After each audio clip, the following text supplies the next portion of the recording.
As your sales increase, your business and your packaging will begin to evolve. Let's look at ways you can leverage your packaging to further develop and establish your brand. So in this lesson, we're going to look at some further packaging considerations, and we're really just going to take a little bit of a deeper look than we covered in the previous video. Now, the information that's contained here is by no means definitive or exhaustive. Rather, it's intended more as a solid point of reference, so at least you can get started and familiar with some of the options that are available to you and the terminology you might come across when you're communicating with designers and suppliers. So the purpose of this lesson is why create unique packaging, where to start when sourcing the packaging details you may want to consider, and then finally we're going to look at inserts and the why, how, and the different types of inserts. So why be unique? Well, in addition to the points that we made in the previous lesson where we talked about the increased sales, repeat buyers, and that higher perceived value, there are some other benefits. First off, you're really more easily recognized and remembered. And just consider how many times you may have went into some type of a store and you were attracted or really impressed by the packaging of a product, regardless of the actual product itself. Plus, it's not as easy to replicate. If your packaging design is something that anyone can really quickly or easily copy, well, guess what? You're opening yourself to that possibility that someone's going to come along and copy your product packaging. So having some greater detail in design and packaging really helps remedy this potential issue. So let's look at where to start. Most of you watching this video right now are just going to be starting off with your very first product. And we've mentioned it before where we're trying to really express the point where everything does not have to be perfect when you're just getting started, because we want you to just get started and get some experience. And packaging, like so much else in this business, is typically something that's really evolving as you grow your business.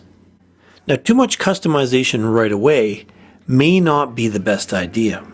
Now remember, I keep talking about this as an evolution.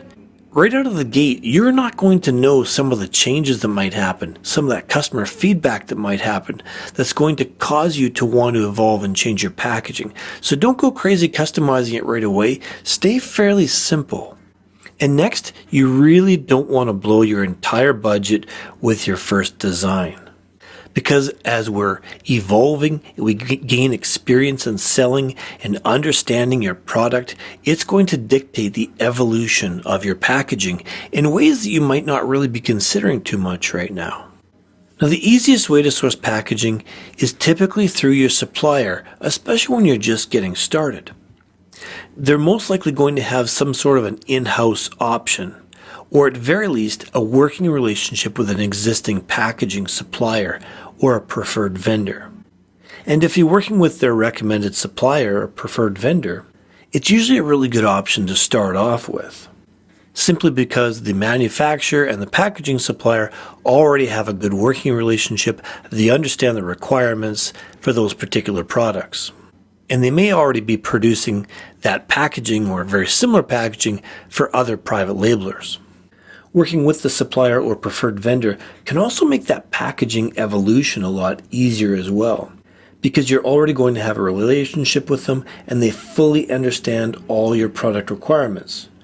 So if you're starting to make changes, if you're adding things, if you're modifying that product, they're there on the spot. They understand all the changes that are necessary and that you're trying to do.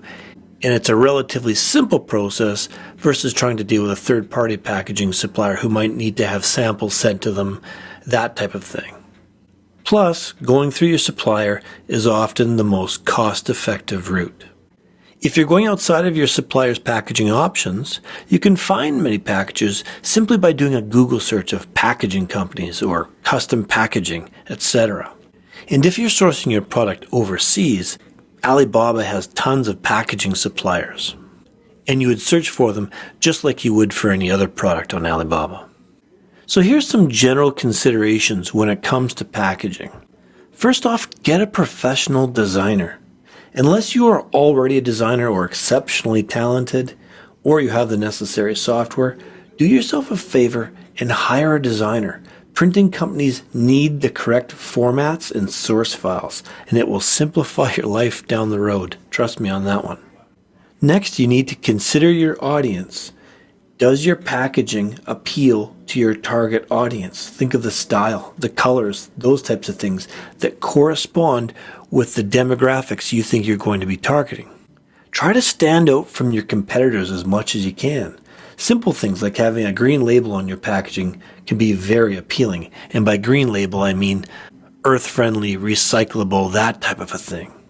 It has to have good readability. This is really important. You have to be aware of the font colors, the background, the font sizes, and make sure that it's very readable. And then, of course, we have to consider the protection of the package contents. Because after all, that's what the packaging is really for. Different products need different levels of protection. You generally have to assume the worst when you're shipping products. You have to assume that that product's going to be thrown around the back of a truck and banged up. So you want to make sure your packaging does its job and it protects your product. Because at the end of the day, having constant customer returns due to damaged products is no fun, regardless of how beautiful or how creative your product design and packaging is. Now let's take a look at some of the specifics that you either need or might want to incorporate into your packaging. First off, having your website URL or an email address in there where customers can contact you is a fantastic idea. Next, have a US address if you're selling in the US. If you're not based in the US, there are plenty of services out there where you can get a US address. Now, this isn't always necessary, but depending on the type of product you have, you may want to have that. A customer service phone number can go a long ways, like a 1-800 type of a number. At the end of the day, you want to be as accessible as possible to your customers. You need a UPC barcode on there. If you're European or selling in Europe, you should be using an EAN. Country of origin. Now this is really important and it might be a legal requirement depending on your product. So make sure you research that and have that on there if necessary. Social media icons are a great thing to have too. And again, it speaks to that accessibility of you to your customers. Plus, it can possibly give you more exposure and a little bit more credibility behind your brand. Next, you might want to have use directions or care directions on your packaging, and those may include FDA regulations where necessary. Now that for products to go in and on your body, there are certain requirements for labeling these things. Those things might include ingredients, facts, recommended doses, and various other requirements. Now you can see the link below for FDA regulations, and it's always a good idea to see what your competitors have on their products. The net weight, it may be required, and if so, the appropriate measurement. It might be in pounds or ounces or grams, whatever the unit of measurement is. And finally, you might want to consider storage instructions, again depending on your product, things such as temperature, shelf life, that type of a thing. Alright, so let's jump in and take a look at the basic packaging types. And there are really three basic types that we're going to talk about. And the first one is flexible, also called poly bags. And as you can imagine, they're really inexpensive and really quite lightweight, and they're great for those small lightweight items. They're often heat sealed or have a cardboard topper stapled to the top. And it's always recommended, if you can get that cardboard topper, it will give your branding as much exposure as possible with that type of packaging. On a downside, they're not as professional in appearance, and there's often very little room to display your logo and or your design. And again, that's why that cardboard topper can come in handy. Plus, there's not much room for an insert or a brochure. You might be able to get something like a business card in there depending on the size of the poly bag, but that might be about it. So there are some requirements if you're using a flexible or a poly bag when you're selling on Amazon. If the bag opening is more than 5 inches, a suffocation warning label is required. And these warnings must be printed legibly in an area easily seen. The bag must also be transparent and at least 1.5 millimeters thick, Plus, it must be completely sealed and not extend more than 3 inches beyond the dimensions of the product. Now, of course, all of this information is on Amazon if you go and you search under their packaging requirements. So the next type of packaging is rigid packaging, and that usually means it's a closed cardboard box. And honestly, it's the most common type of packaging that you're going to see on Amazon because it really meets all of Amazon's requirements for packaging, and it also affords us the opportunity to be really creative and display our branding. Plus, it allows for the inclusion of various types of inserts. It comes in all types of sizes, as you can imagine, and really it provides us the greatest level of protection, including the use of dunnage inside. And then finally we have custom packaging. Now, you can get very creative with custom packaging, but you obviously have to follow the practicalities of shipping and protection above all costs. Custom packaging often comes in the form of blister packs or clamshell style packages. And it's usually much more expensive, but it can really make your brand stand out. And to be honest, for most of us, it's typically something that's done down the road as our packaging evolves.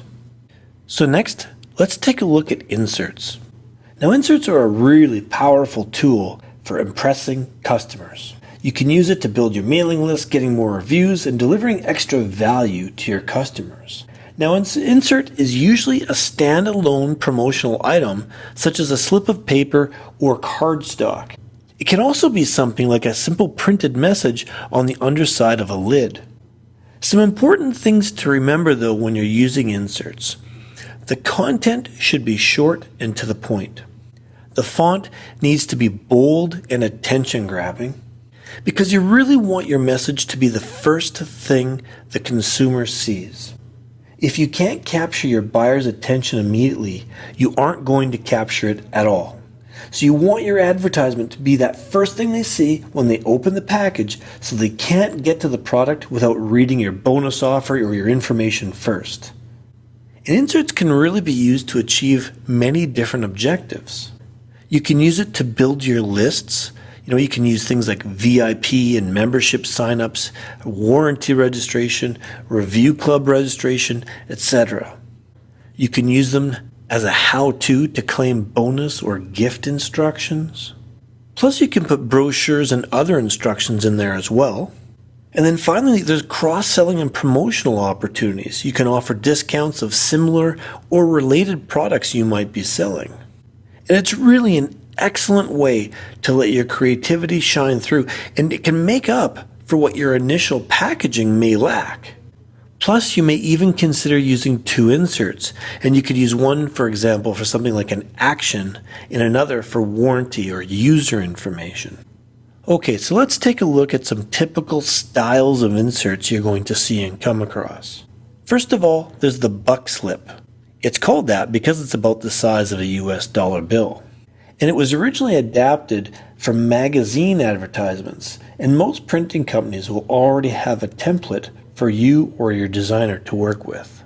The next one is the business card. And while that may not be the best choice because it obviously has very little room on it for information, it is very inexpensive, and it might often be the only possible insert to fit into poly bags and other small packages. Plus, when you use this creatively, it can definitely get in and enhance a product's packaging. Now, there's also postcards. So we know what size those are in general, and they're slightly bigger than a business card, obviously. And it is effective if your product packaging is of a larger size that will allow for a larger image, which gives you much more artistic license than something like a business card. And finally, there's the under the lid, where you can print right on the bottom of a box lid, or for instance, if your product was a bottle or a jar, it's a great place to have a small insert directly under the cap or the lid. Now, depending on the size of the bottle or jar, that might not work out so well, but it's certainly something to consider.